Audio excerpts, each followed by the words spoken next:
I would challenge all of you guys on the lending.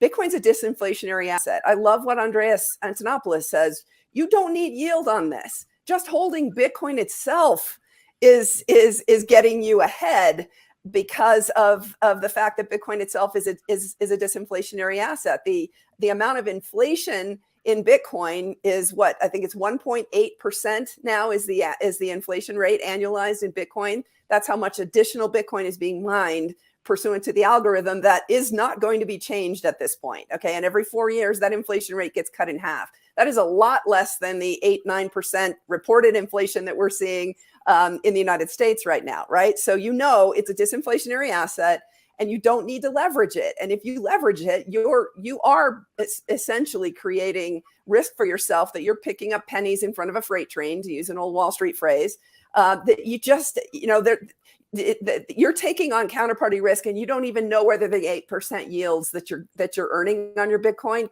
compensate you for that counterparty risk. There's one strategy that I know a lot of folks are using in the lending area, which is they don't want to have to sell their Bitcoin and pay capital gains on it.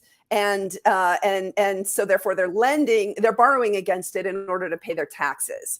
And pay the rent, et cetera, to get fiat, for that reason. That's one strategy that I think, an objective financial advisor might say, okay, that might make sense. But again, and I'm not giving advice here, I would just encourage everyone, really think hard.